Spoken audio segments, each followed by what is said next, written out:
Quiet, please.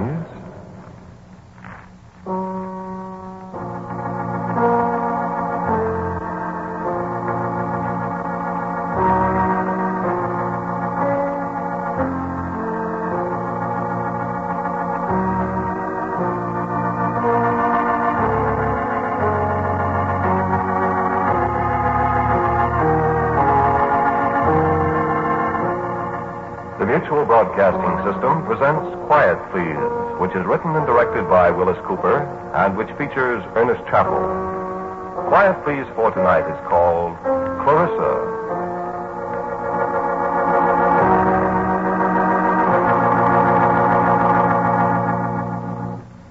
No.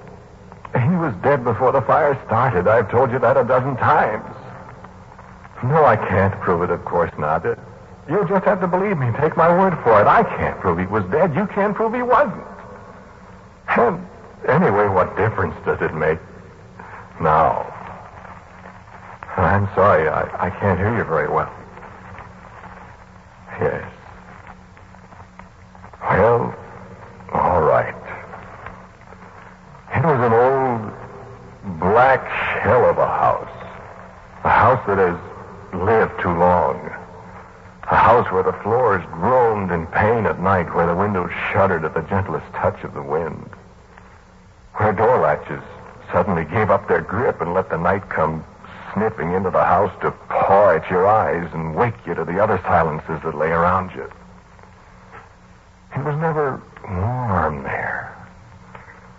In the winter, old Heinz kept a fire going in the fireplace in the old sitting room, but the logs were scrawny and the draft was bad, and the flames seemed to grudge us their warmth so that we shivered all through the day. We're glad when night came and we could escape to the meager comfort of the drafty bedrooms. And in the summer, there was a dampness about the place. An unhealthy clamminess drifted from the walls and stirred uneasily among the ancient smells of decay that clung to the place. Well, I suppose you could call old Heinz a character. You said you didn't know him? An immigrant from the Rhineland sometime in the early 70s. That would make him, let me see, how old? Ich war im Rheinland geboren, in der Jahrzeit 1862. That's right, 1862. He was an old man, but he never appeared old. You might have taken him for a vigorous man of 60. His hair and his scraggly mustache were jet black. I suspect he dyed them regularly. And his blue eyes seemed as keen as those of a boy of 18. And he'd never been away from the house for a single night, he used to say, from the day he bought it and moved into it in 1888. And it was an old house then. Yes, I spent some very dreary days and nights in that house. What? I couldn't afford a better place to live. No, people don't go to live in a haunted house if they can find another place, you know.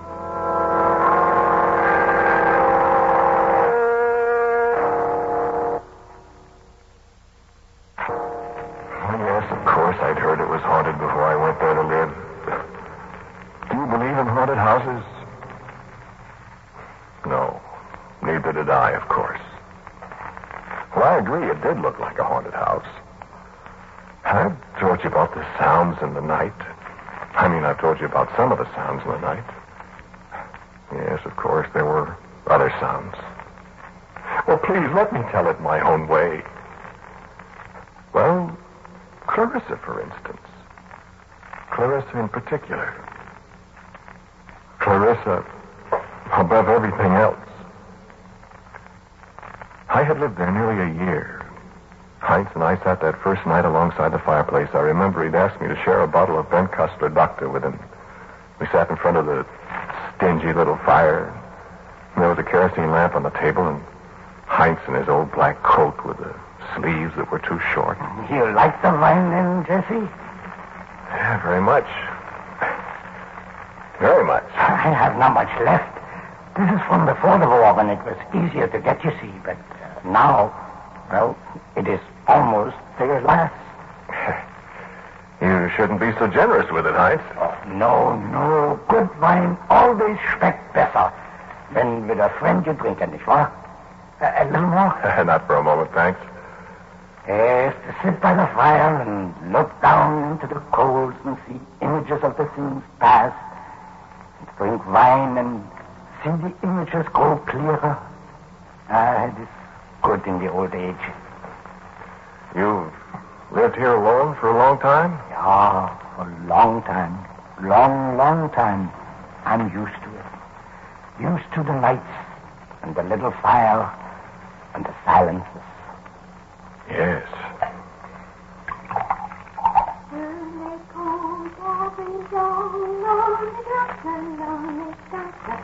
It is cold for this time of the year. Listen. What's the rose? Oh, I thought I heard someone singing. So? Did you hear anything? It is Clarissa. What did you say? Clarissa, my daughter. Well, I didn't know you had a daughter, Heinz. Yes. Is there more wine? No, thanks. I haven't seen her around. No. Well, is she... Excuse me, Heinz. You will forgive me, Jesse. She's a child. I do not wish you to be bothered. Why, she wouldn't bother me, Heinz. I like children. There's enough left here in the bottle for one more for each of us, huh?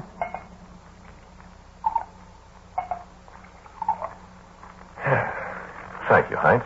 And yes, schlaf wohl. And I drank the last of the wine with the old man. And then I climbed the creaking stairs to the dreary little room, carrying the kerosene lamp in one hand and casting fabulous shadows on the peeling wallpaper. Seeing the ancient plush-covered rocking chair nodding away at me as I entered the room, as if a startled occupant had suddenly deserted it at the sound of my footsteps on the stairs. And the cold spring rain drenching the window panes. And the murmured complaints of the beams and rafters of the old house.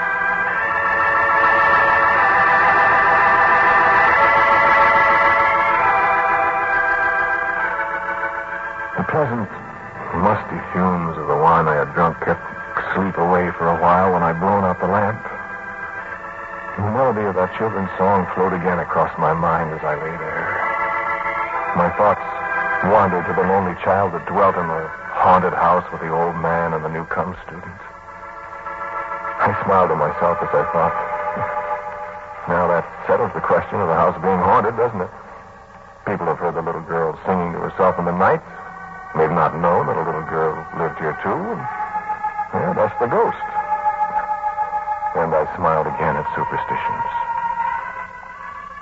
And another idle thought struck me. I wondered at the child's age. 10 or 12 years old by the sound of her voice. And somewhere in the back of my drowsy mind, I seem to remember that Heinz had told me Helena, his wife, had died... Well, was it the year of the San Francisco earthquake?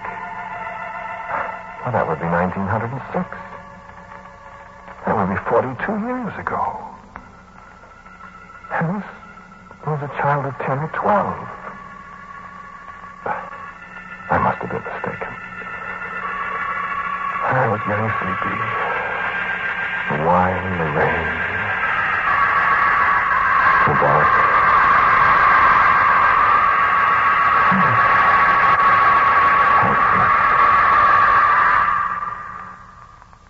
Well, you wanted the whole story.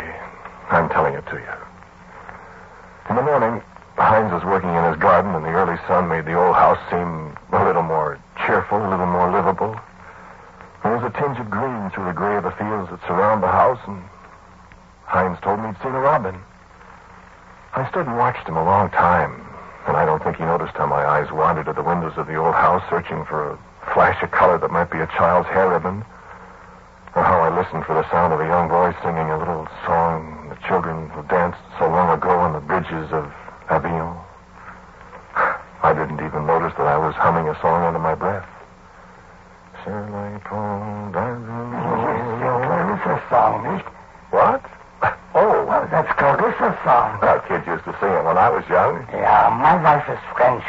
She taught the song to Clarissa. Oh? Yeah, it is an old song. How old is your daughter, Heinz? How old? Oh, she's young. Is she pretty? Oh, yeah. Your breakfast? Coffee. I found it on the stove. Clarissa made it. Oh, did she? You'd better go to work now, huh? Yes, I suppose so. You don't need to keep the little girl out of sight on my account, Heinz. I like children. Oh, she bother you. Oh, no, I've got a little sister back home. Oh, yeah? Miriam. She's 11. Clarissa is older. Oh? Miriam's got bright yellow hair. Clarissa has dark hair. Yeah, I got a picture of her here. Oh, she's very pretty. I have no picture of Clarissa. Oh, that's too bad. Well, I'll see you tonight, huh? Yes? Yeah, sure, Heinz.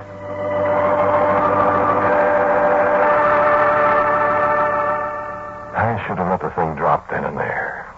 If the old man felt that children should be kept away from adults, that was his privilege, of course. And although I was often lonely for other company than the old man, I was a dweller in his house, naturally subject to his wishes. My work? No, I never left the place. My book? Well, I was writing a book. No, not very exciting. Mathematics. I have some theories. No, the book is gone. The fire, you remember? I could understand Heinz. I thought he obviously had a great respect for a man's work, especially a work of such apparent erudition. I must not be disturbed.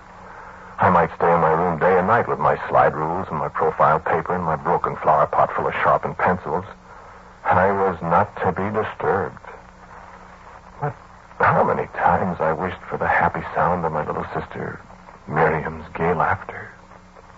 Found myself listening for the lilt of the little girl song that she used to sing, and that Clarissa knew too. Heinz mentioned Clarissa occasionally. I sometimes wish that I could have sent Clarissa to school, Jesse. Well, it's too bad you didn't. Always there was never enough money. Why, there are schools. Public schools, Heinz. No, not for Clarissa's free schools. You know, I wonder. Wonder? Well, children are supposed to go to school. I'm surprised that the school authorities haven't been to see about sending her. The police? Oh, no, not the police. But there are laws about schools. I mean, you might find yourself in trouble if they discover you have a daughter of school age. They will come here. Well, if they find out. Jesse, you will not tell. Now, look here, Heinz. You're not being fair to the child. Yes. No, really, I mean it. Hasn't she ever been to school? Well, I teach her a little. Well, Heinz, it's none of my business. But you're doing her a very serious harm. No, listen, Jesse. You don't tell anybody about her. Well, I don't know, Heinz. If they come and ask me... Jesse, listen. I tell you something. Well? Clarissa can't go to school. Well, why not? I told you it doesn't cost anything. It is not that. Well, then? She's not well. Oh. Oh, I'm sorry, Heinz. Look, would you like it if I gave her a little of my time and taught her some of the elementary... No, please, don't. Well, I'd be glad to. No. Well, have it your way, Heinz. I don't mean to intrude on your affairs, but after all, a child... I'm sorry, Jesse. I thank you, but no. All right. Forget it.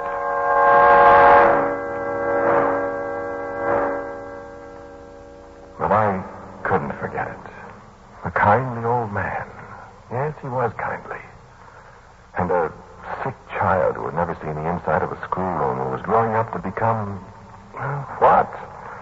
In an ancient, moldering house, a house that had lived too long, alone with a father born 86 years ago. Alone at night in the darkness with the house, grumbling and complaining around me. I thought about the plight of the child. Sometimes I could hear her song, far away somewhere in the dank recesses of that crumbling house. And my thoughts revolved again about this mystery. Heinz said she was not well.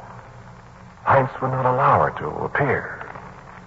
Was Clarissa some misshapen monster child that she must be pent up and never see the sun? Was she... I detest mysteries of that kind. I love the good, clean mysteries of abscissa and ordinate, the logarithm and antilogarithm, of the calculus and the grand old theorems devised by the ancients. But the fascinating mysteries of the human mind and of human behavior are alien to me. Them I hate. And my thoughts crept further and further away from the 10 numbers as doubt and speculation about the child laid hold of my mind. In the night, how often I heard her sobs, I thought, sometimes close outside my door. And yet when I opened the door, there was nothing. And old Heinz grew more and more taciturn. He never spoke of his daughter. He seemed to avoid me by day and to disappear by night. But the summer came then, and the fall, and winter. My book was going badly, and my thoughts wandered. I must leave this place, I thought, or find out this mystery. And again I asked the old man if there was not something I might do for this pathetic child, this invisible, haunting voice. No, Jesse. There is nothing you could do. But Christmas is coming, Heinz. What can I get her for a Christmas? No, why not, Jesse? What? My Helene. She died on the eve of Christmas. Well, but Heinz, you owe it to the child. No. But let us not speak of it again. But to me, the thought of Christmas passing by this child was unspeakable. I determined that if the old man would do nothing about it, I would. You know, I had little money, and there was so little I could do. But I did come into the town here, and I found a toy for her. I found one I could afford. A little woolly lamb. A little woolly white lamb with black buttons for eyes and a blue silk ribbon about its neck and a gay little blue flower in its mouth. I hung a little card about its neck that said, "Merry Christmas to Clarissa." And on Christmas Eve, Heinz and I shared the last bottle of Ben Kostler Doctor before the miserly little fire. And I gave him one of the handkerchiefs my little sister Miriam had sent me, and he gave me an old stone krug with a heavy pewter top that he said came from Heidelberg. And we regretted that there was no creamy Pilsner Urquell to drink from it. Wished each other a happy Christmas. And then, in the night, I was awakened by a tiny sound. And I lay awake silently for a moment. And there was another sound. A hesitant little footstep.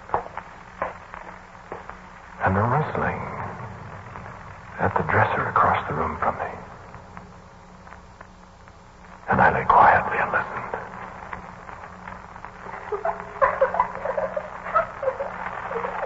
Is that you, Clarissa? Is that you, Clarissa? Do you like it? Good. Happy Christmas. I'm sorry that's all I could get you. But I hope you like it. And I felt the touch of a tiny hand on my shoulder. And lips brushed my cheek. And the door closed. And the sound of her voice in the little song was happier now than I'd ever heard it.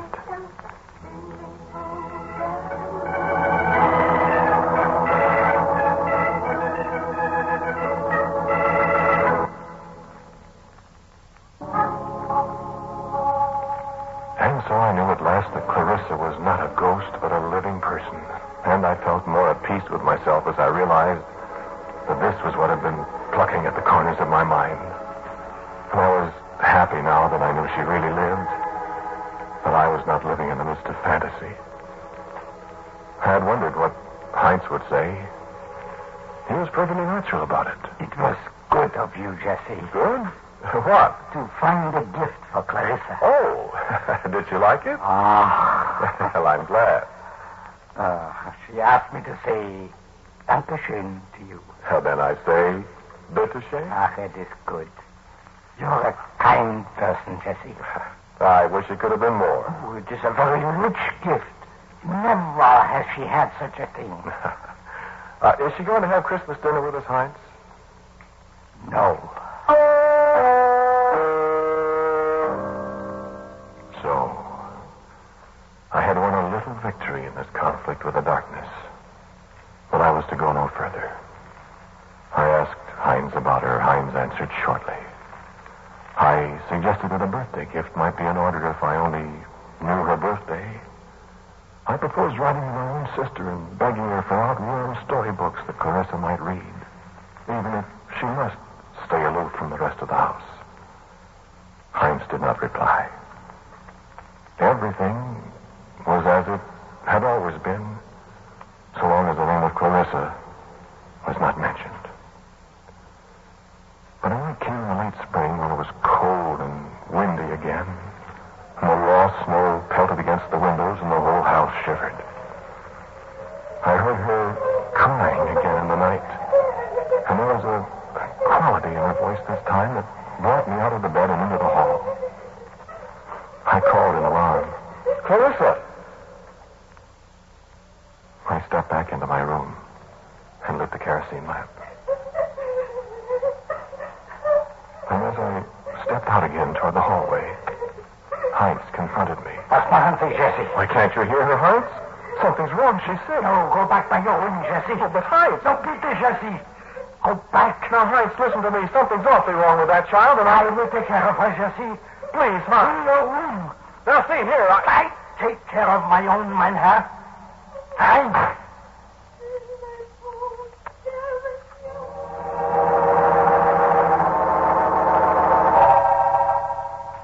I reached for the door at once, but it was locked from the outside. And I beat on it and stormed at it in the cold. But for once it held. I screamed at the father, threatening every kind of vengeance on him, till at last I suddenly realized that I was being hysterically silly. In the silence, I could hear nothing but the moan of the wind around the rusty cornices of the house and the hiss of snowflakes against the window. And I sat down, shaken, bitter at myself for giving way to such an outburst over a child's crying in the night. And at last I lay down again, and in the frosty silence of the early dawn, I fell asleep. And when I awoke hours later and found my door unlocked again, Heinz was not to be found. Not that day, nor the next. I tramped through the house, opening doors, calling him, calling Clarissa. There was not a sound to answer me. I found a little wood and made a miserable fire. I suppose I ate. I don't remember any too well.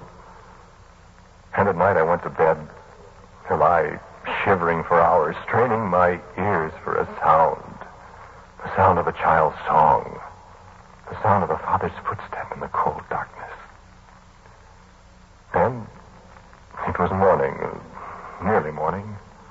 Gray fingers of morning plucking at the frost-rimed windows. And I awoke to see Heinz standing beside my bed.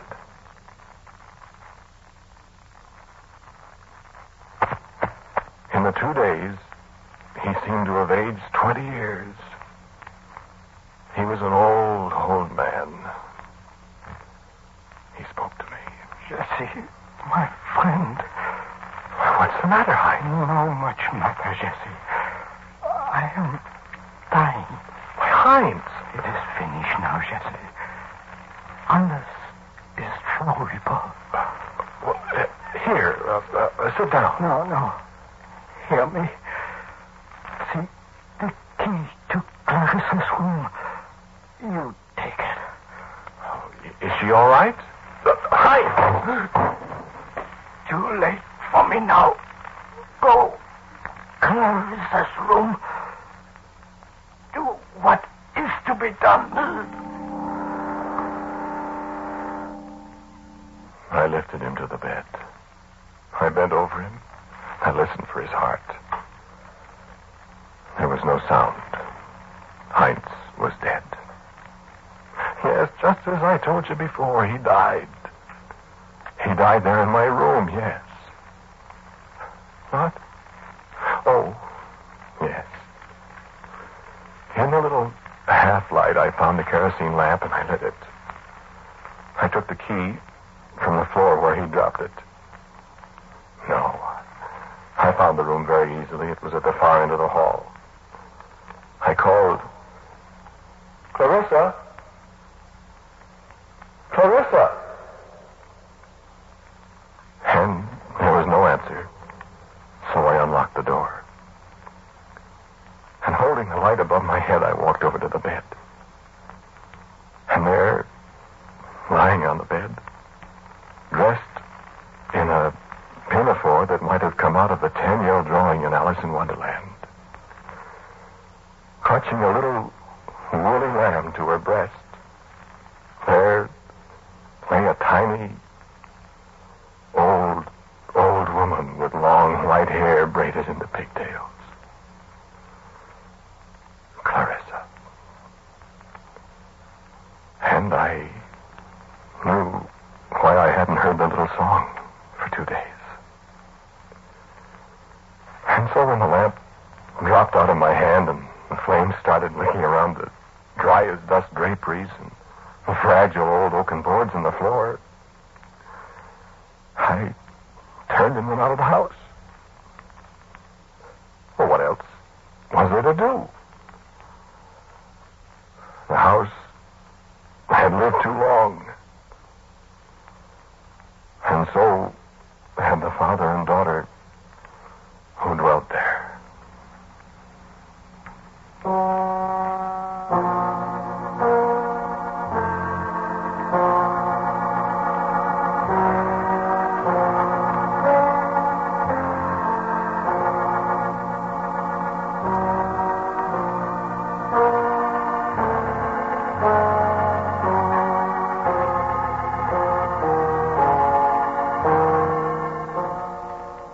Please for tonight was called Clarissa. The man who spoke to you was Ernest Chappell. And Heinz was played by Bruno Vick. Clarissa by Peggy Stanley. As usual, music for Quiet Please is by Albert Berman. Now a word from our writer-director, Willis Cooper. The characters in tonight's Quiet Please are neither living nor dead. They enjoy neither of these interesting conditions because they're solely the invention of my own imagination, intended to represent nobody at all. Quiet Please for next week is called 13 and 8.